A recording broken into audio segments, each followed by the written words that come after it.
tudo bem? Tá começando mais um programa Vida e Saúde. É ótimo estar aí com você. Que bom que você está aqui comigo. E eu quero convidar você para parar tudo agora e focar na sua saúde. Sem saúde a gente não é nada, a gente não é feliz. Então esse é o seu momento. Quero chamar você para refletir um pouquinho sobre uma frase interessante que diz assim: para obter algo que você nunca teve, é preciso fazer algo que você nunca fez. Então não dá para esperar resultados se você continua sempre fazendo a mesma coisa. Saia da mesmice, agora é a hora, está começando Vida e Saúde, aproveita para pensar nas suas prioridades, o que precisa ser reorganizado e Deus vai te abençoar nessa empreitada, tá bom? Está começando agora e a gente vai falar sobre hiper e hipotiroidismo.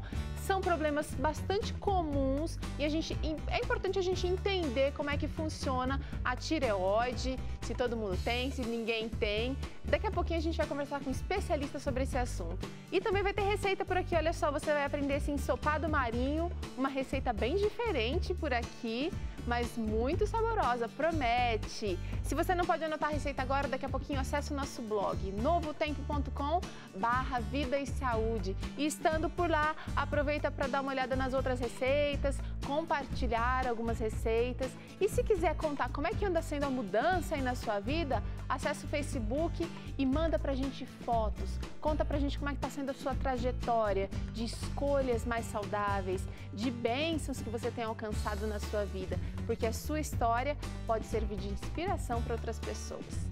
Para conversar sobre o assunto de hoje, a gente está aqui com duas especialistas. A gente está aqui com a doutora Alessandra Henck. Obrigada pela participação. Ela é endocrinologista, já esteve com a gente em outros programas, né, doutora? Sim. E temos também a doutora Ana Carolina Bejar, que é nutróloga. Obrigada pela participação, Carol. Obrigada. Primeira vez aqui no Vida e Saúde, né? Primeira vez. Ah, mas eu tô muito feliz de ter você com a gente, viu? Muito obrigada. Vocês gostam de cozinha saudável, experimentam coisas diferentes? Sim, muito. Adoramos. Essa é uma receita diferente que a gente trouxe aqui no Vida e Saúde hoje. Aproveita para sair da mesmice. Muita gente pergunta pra gente: vegetariano, mas come o quê? Come todas as outras coisas que não são de origem animal. Então tem muita coisa bacana para você aprender. Olha só o que você vai precisar para essa receita. Anota aí: uma cebola picadinha, pimentão verde em tirinhas, pode ser um pimentão pequenininho. A gente vai usar também 3 dentes de alho, mais ou menos um repolho ou meio repolho, um repolho pequenininho picado, bem fininho. Tomate picadinho, a gente vai usar aqui 2 tomates picadinhos, uma folha de algas marinhas, 2 folhas de alga marinha, perdão. Vamos usar também 200 ml de leite de coco, 2 punhadinhos de coentro picado, isso aqui é a gosto, uma xícara de água, tá aqui, e uma colherzinha de chá de amido de milho. Aí a gente vai usar azeite e sal a gosto para preparar essa receita. Bom, vou começar aqui já me preparando, adiantando a receita, e eu quero conversar já com a doutora Alessandra a respeito de uma coisa que deve ser bem comum no seu consultório.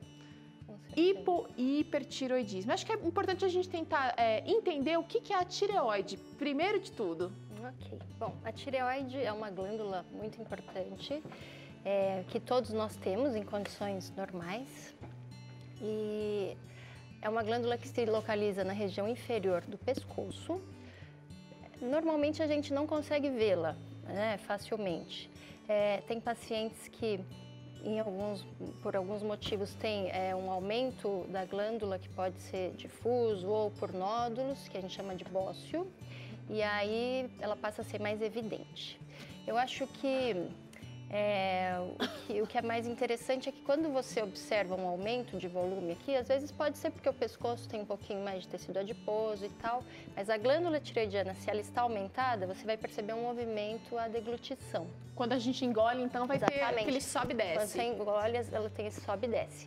Mas ela é realmente bem aqui embaixo, sabe? Então, às vezes eu percebo alguns pacientes bem preocupados com algumas coisas no pescoço, aqui em cima, submandibulares e tal. E muitas das queixas, às vezes, não tem relação com a tireoide em si. Ela é uma glândula bem pequenininha, que tem um formato de borboleta e dificilmente ela vai... Ou seja, é raro que ela cresça a ponto de causar sintomas compressivos. Então, como os sintomas do hipo e do hipertireoidismo são inespecíficos, muitas vezes a pessoa, eu tenho uma rouquidão ou tenho um pigarro na garganta, e relacionam muito isso à tireoide e raramente tem a ver mesmo. Exatamente. Qual é a função da tireoide? Então, ela tem a produção dos hormônios tireoidianos, que são fundamentais para o bom funcionamento e desenvolvimento do nosso corpo, né? Então, por isso a importância já ao nascimento, o exame que avalia a função da tireoide já está no teste do pezinho, né? Então, tamanha importância já nos primeiros dias da produção do hormônio tireoidiano para o desenvolvimento da criança e do bebê. Então, já está ali nos exames de rastreio ao nascimento. Todo mundo recebe? Todo mundo recebe.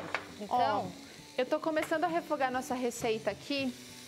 E eu vou refogar, colocando já um pouquinho de alho, de sal. Estou refogando a cebola e o pimentão. Vou abaixar um pouquinho o fogo aqui, porque eu quero que essa cebola fique transparente. Então, vou refogar bem lentamente. E o pimentão também. Primeiro passo. Enquanto isso, eu vou picando o alho.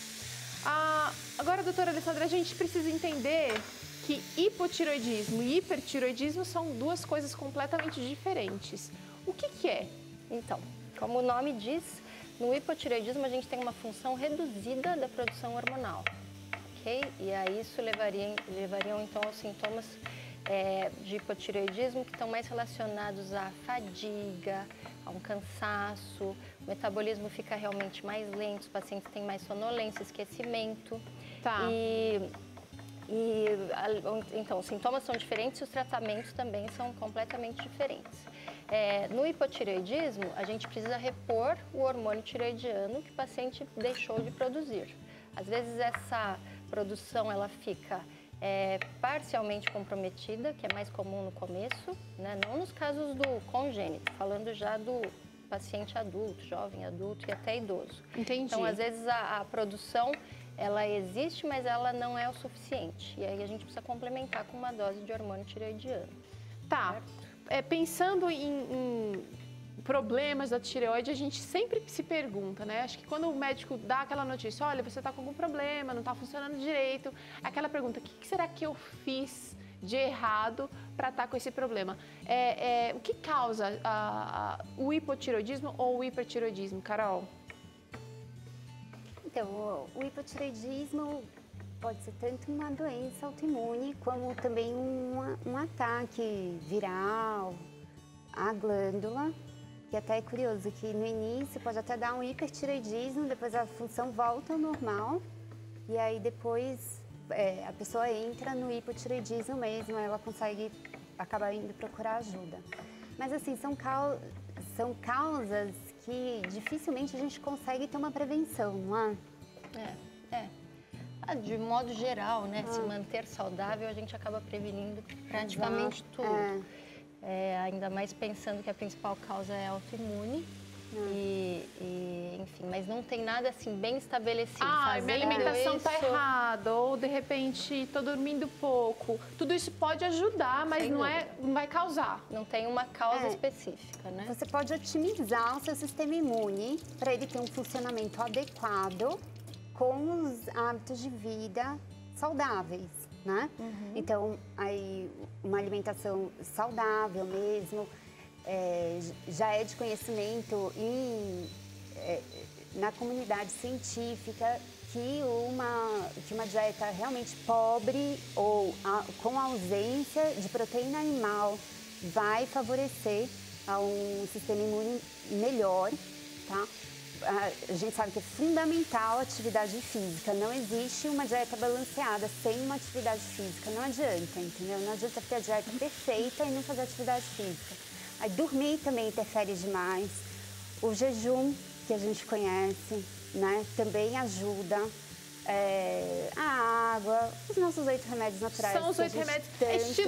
Estilo de vida. Agora, a doutora Ana Carolina mencionou uma coisa interessante. O emagrecer, ficar em forma. Tem gente que está perdendo peso, está feliz da vida, mas quando vai no médico, às vezes vai até assim, sem a intenção, descobre que está com problema na tireoide. Pode ser o hipertireoidismo. Que prejuízos esse problema pode trazer, doutora? Ah, sim, isso é interessante, porque realmente o hipertireoidismo é uma doença que, a curto prazo, ela pode levar a alterações mais graves, tá? Então, entre elas, arritmia, alterações importantes da parte psicológica, então, muita irritabilidade, insônia.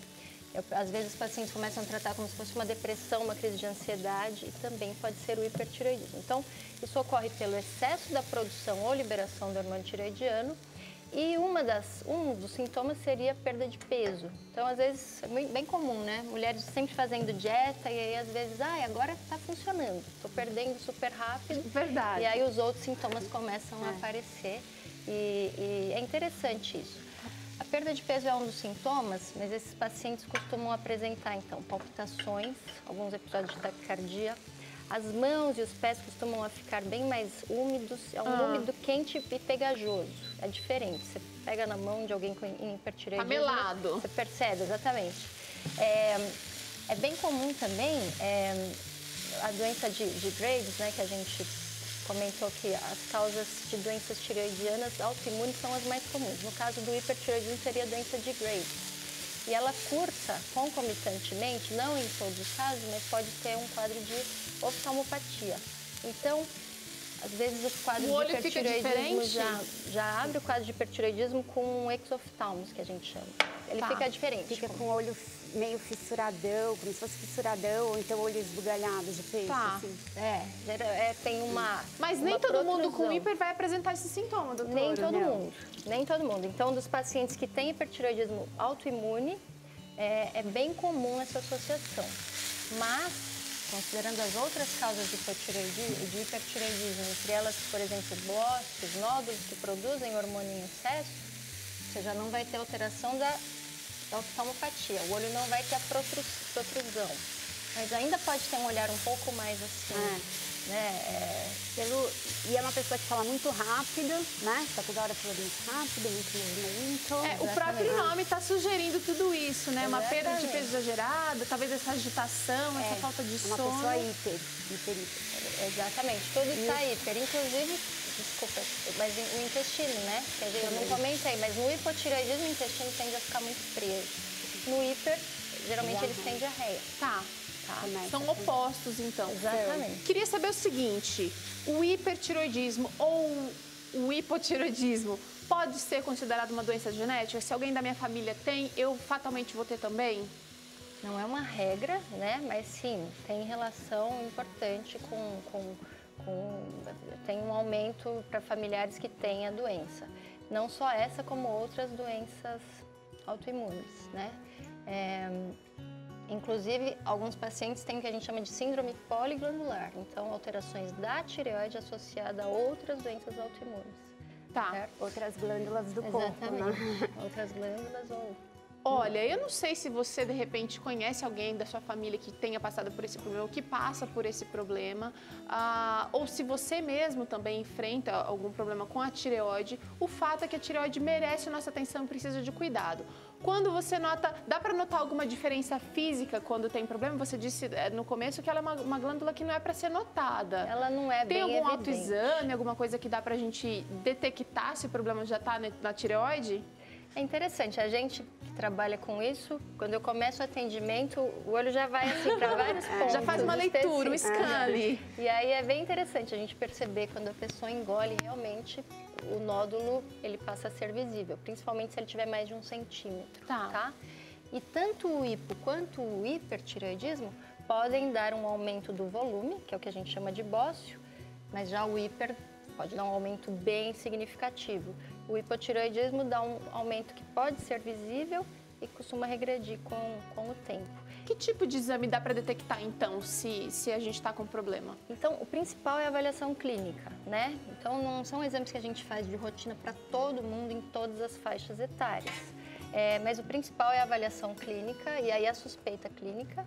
E aí, durante a consulta, a gente examina o paciente e consegue sentir se tem bócio e se tem nódulo. Para o paciente é realmente um pouco mais difícil, mas não que ele não consiga fazer.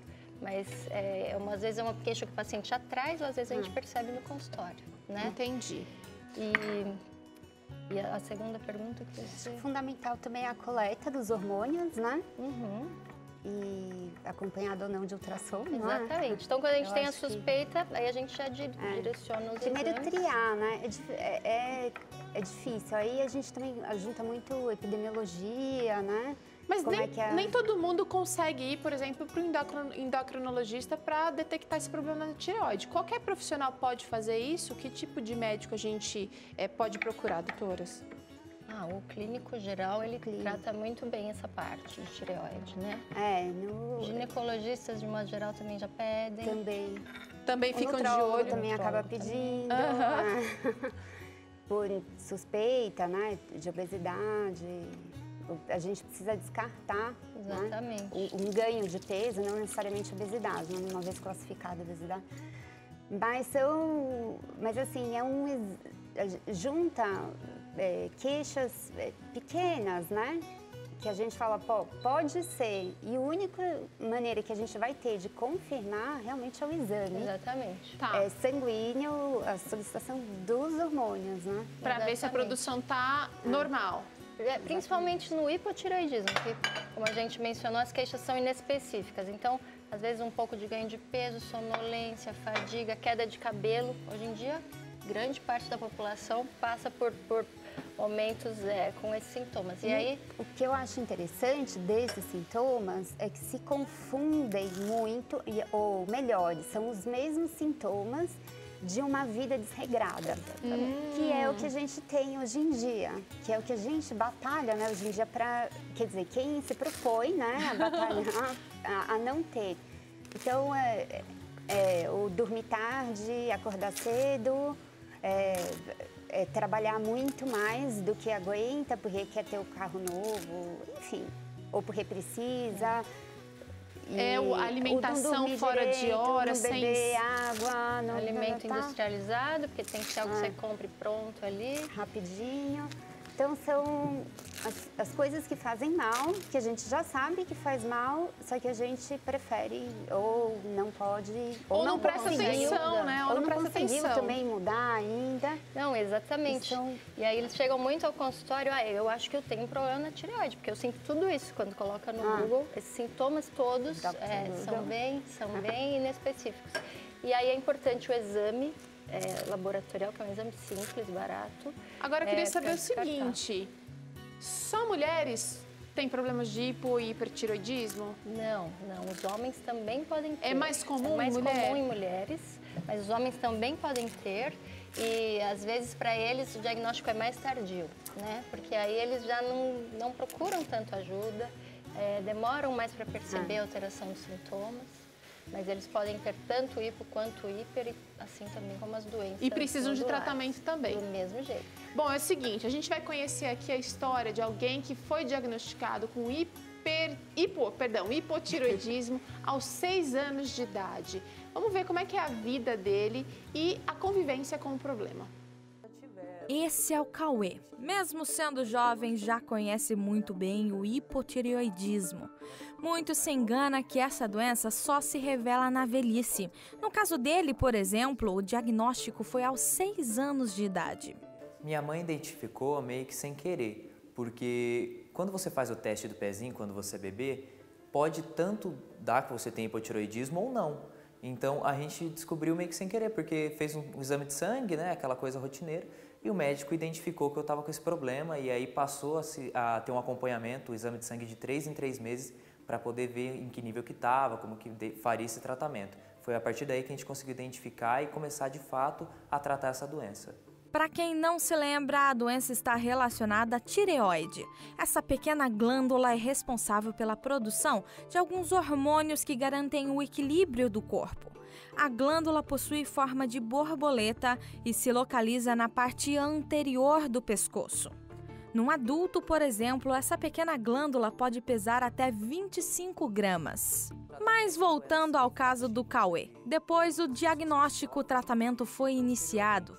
Além de remédios, o acompanhamento médico era feito trimestralmente.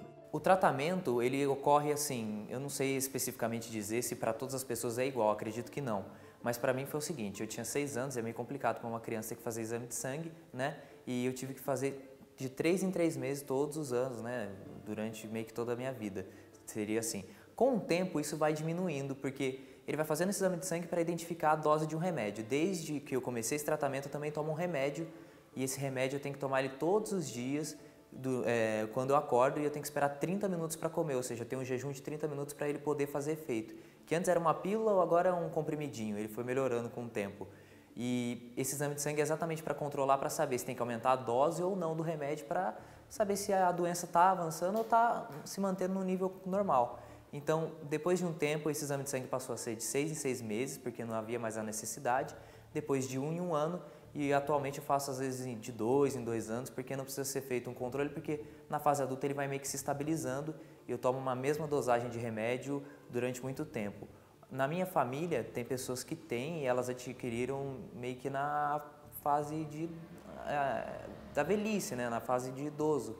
E a dosagem do remédio deles é maior do que a minha.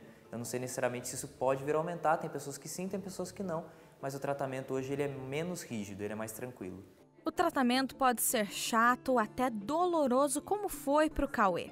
Mas esse processo é extremamente importante, principalmente para evitar diversos problemas. A importância do tratamento ela é significativa, porque tem muitas pessoas que sofrem com isso posteriormente. Então, eu entendo que eu tive, vamos dizer, a felicidade de descobrir antes, e eu acho que todo mundo deveria se preocupar com isso, no sentido de fazer, porque às vezes as pessoas não fazem exame de sangue porque tem medo e tudo mais. Não precisa fazer o tempo todo, igual fazer de 3 em 3 meses, ou de repente de 6 em 6 meses, mas uma vez por ano é importante você fazer para poder identificar essa doença. Quanto antes você identifica, melhor. Às vezes você pode adquirir ela lá na frente, então por isso que é importante de fazer algo rotineiro. Eu tive que fazer obrigatoriamente, mas por sorte, vamos dizer assim, eu descobri antes. Então, isso é importante para você evitar problemas posteriores, problemas que eu não tive ainda bem, mas que eu poderia vir a ter. Total diferença faz o exame e a detecção do problema, quanto mais cedo, melhor. Claro. Na infância, é comum as crianças terem não, problemas? É uma fase que não é tão comum, mas uma coisa que tem que ficar bem...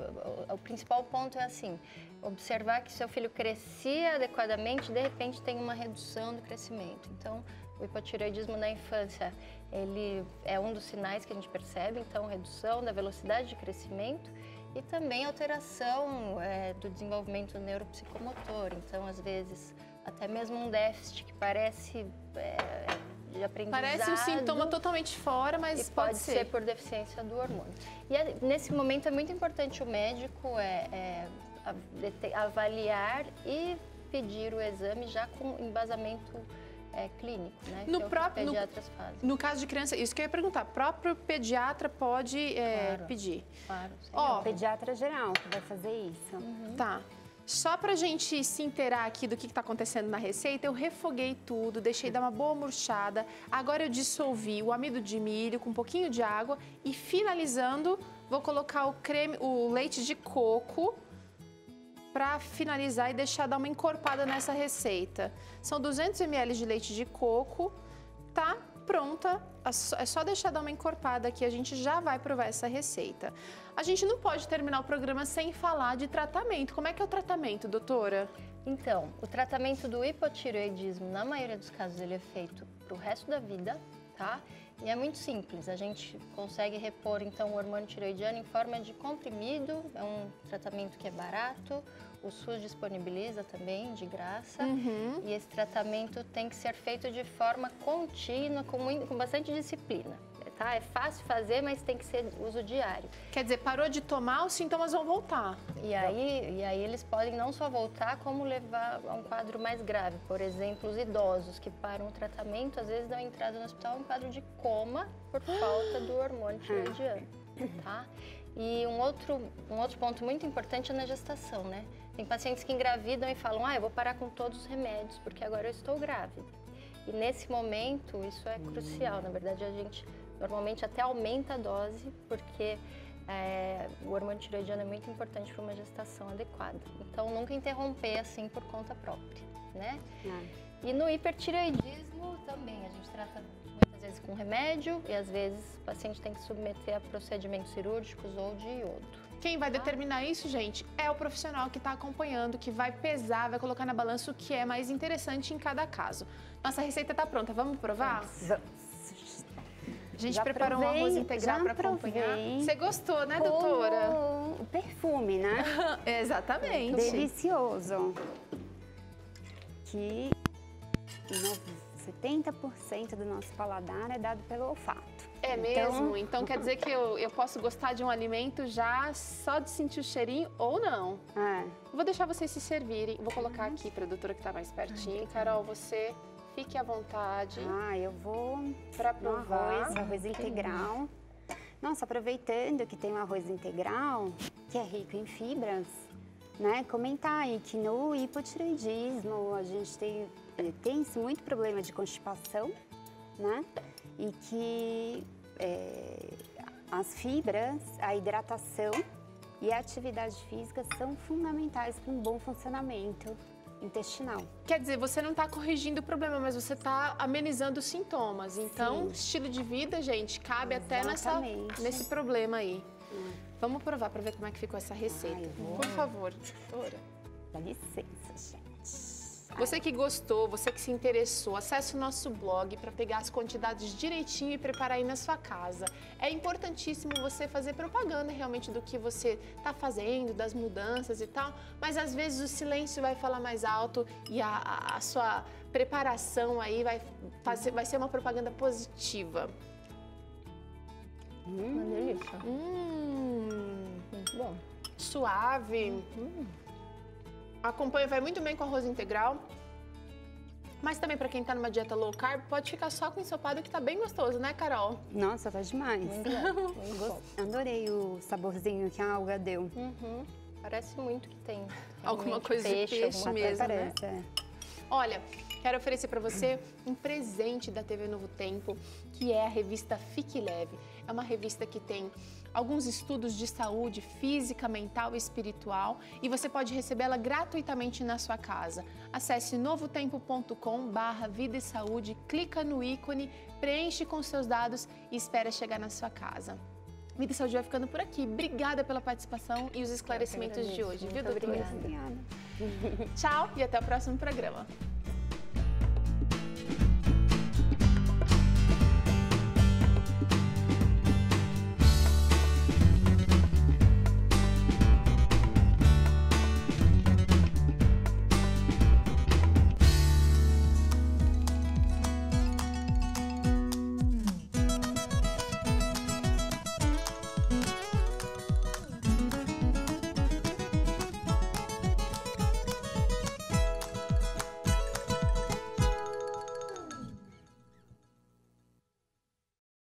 E aí, você gostou do que viu? Quer mais conteúdo exclusivo como esse daqui? Então clica aqui e assine o nosso canal. Vai ser muito bom para você.